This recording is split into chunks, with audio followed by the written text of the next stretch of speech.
Hello my friends, this is Gene from Regular Guy Mountain Biking, and in this video we're going to do an unboxing of the Insta360 ONE X 360-degree camera and compare some of the upgraded features that are in this camera from the original Insta360 ONE.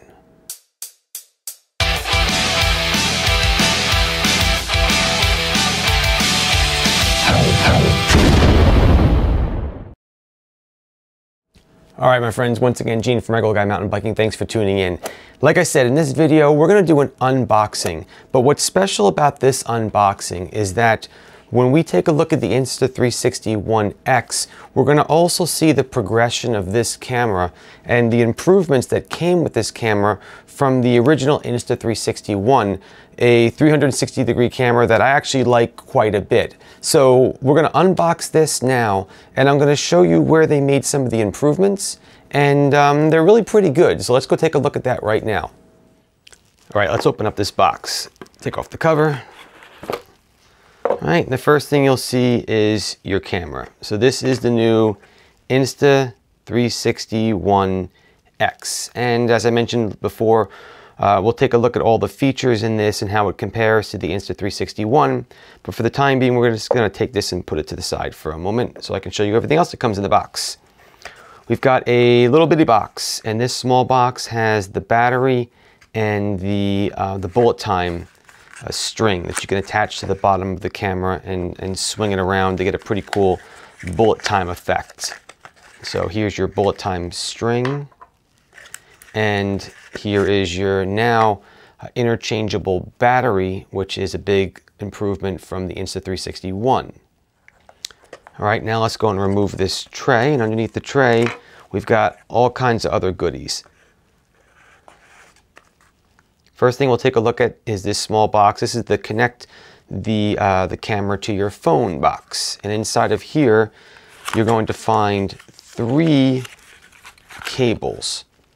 Okay, all 3 cables have the same small little USB plug that plugs into the camera. Okay, they go in like that, but they each have a different opposite end. This one has the lightning to plug into an iPhone. This one has another one of these small USB plugs to use on that type of plug for your phone. And this one has the USB-C, a USB-C plug.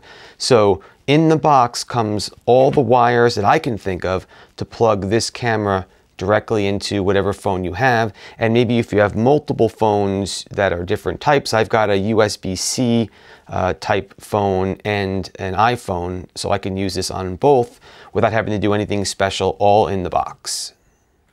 In the next box, there's another small plug, or rather wire, and this one connects the camera to your computer.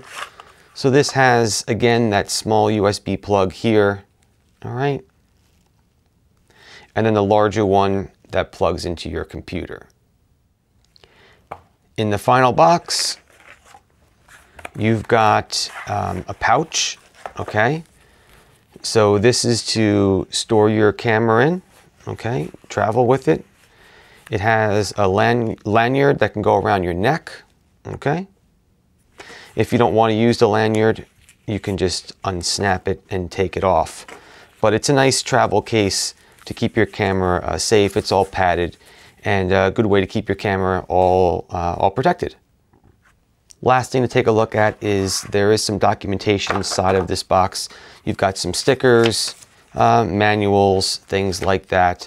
A lot of this information you're going to get online anyway. This is just a quick start guide, but it's good to take a look at them and see what they say, and the stickers are always cool to have. All right, so that's everything you get inside the box. Camera, case, cord to connect the camera to your computer, lanyard for the case, the bullet time cord, some stickers, and getting started guide information, 1 battery, and 3 cables to connect the camera up to the various different phone plugs that you might have. What I want to do now is bring the Insta360 ONE back into the picture, and I'd like to show you some of the improvements that this new Insta360 ONE X has over the Insta360 ONE, so you can see that Insta360 is definitely evolving this camera and making it better and better. Okay, so here's our Insta360 ONE and here's our Insta360 ONE X.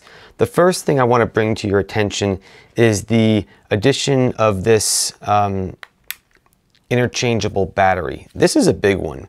Now, the Insta360 ONE had a pretty decent battery life. It really wasn't terrible, but when it died, that was it. So if you were out mountain biking or doing any kind of crazy things, or especially if you're out in the cold, and the cold just kills batteries no matter what they are, just the cold is hard on batteries, you were kind of out of commission with the Insta360 ONE because you could not change the battery. The Insta360 ONE X does have an interchangeable battery that slides right into the side of the camera, has a nice little latch that covers it, and now you can change the batteries when you're out on the go. The next thing, let's talk about how the cameras connect to your phone. Now, when you bought the Insta360 ONE, you had to when you made your order, you had to decide, was it going to be for an iPhone or an Android-based phone? And if it was for Android, it was only going to have the small little micro USB plug. There was no USB-C option. And the way this worked is there's a little button here.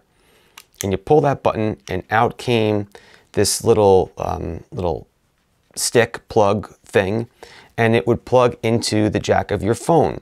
The idea was that not only would this be a camera on its own, but it could be a camera to plug into your phone and you could record live directly into your phone. It was a good idea, but I just didn't see it get much play. The other problem with this design is if your phone had a case on it, here's my iPhone with the OtterBox case, this wouldn't reach. So I had to go and get an adapter to plug it into here, to plug it into here, and it was kind of cumbersome. And okay, it worked, but I didn't really get much of an advantage of doing this because I didn't want to use this as a camera on my phone. Now, the new Insta360 ONE X, you have a plug right here on the side, okay? And then, like I mentioned before, you've got various plugs that come with the camera. So I would just take this now and plug it directly into my phone. And if I had a USB-C plug, I would use that one, and micro USB, we'd all be good to go. You just use the right one. So I definitely like the way they transferred from this design to just having a plug to plug directly into your camera. Next thing, let's talk about the user interface. The Insta360 ONE, all your controls, well, you only had one button to turn anything on and off. It was right here on the side. And this was a bit of a pain because watch this. You click it just really easy. All right, I just tapped it and the camera's now on. And that would go on all the time. I would just be holding it or put it in my bag. It would constantly go on and it didn't have a delay, and I can turn it off. Now the X, you have to actually hold the button down and then it will turn on. The next thing that I want to also talk about when it comes to user interface is the fact that this didn't have a user interface. Okay, so this one, if you wanted to make any changes on it, everything was done through the phone. So you were kind of plugging that thing in a lot. And as I mentioned before, the plug was a kind of a pain. So again, they evolved this and they added a new display onto the Insta360 ONE X. So you can cycle through the display and you can change into different modes, change different settings, all without ever having to plug the camera into your phone. So there's actually a display now, which is pretty cool.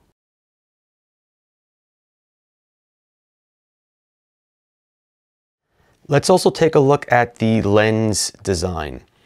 If we hold these side by side, the ONE has the lenses on either side, but one is on the top, one's a little bit lower.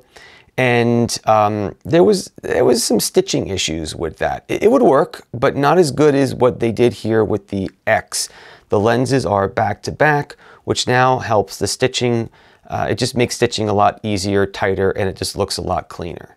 Now, we're not going to get into video quality in this video. I just wanted to do more physical features and do an unboxing.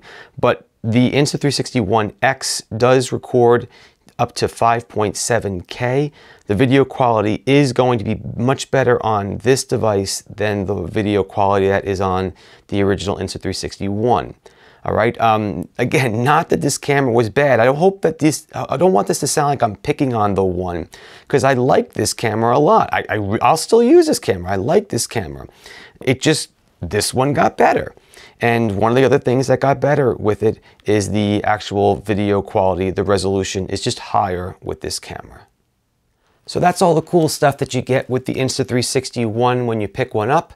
I hope that maybe answered some of your questions if you weren't sure what came in the box. I wasn't exactly sure if you got all the plugs and how it connected to the phone when I was gonna get this camera. So I was pretty psyched when I found out all the stuff was in the box. So now you know. And you also know how it compares to the Insta360 ONE, their original, well, not their original 360-degree camera, but one of their earlier models. And again, a very good camera, but this one certainly is an improvement. I love the new features that they put into this camera. Insta360 did a great job with this. Again, big thumbs up to Insta360 for sending me this camera to review. You're gonna see a lot of footage with this camera. You're gonna find out that this is actually a pretty darn sweet action camera. It's not just a great 360-degree camera, it does some great action camera footage. I'm gonna have this pinned against my GoPro Hero 7 Black, so you'll see how the two compare.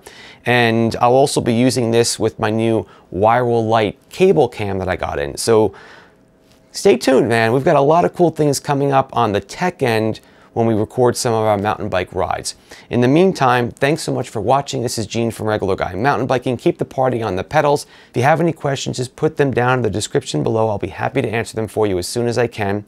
And that's about it. I'll catch you folks later. Thanks again for watching.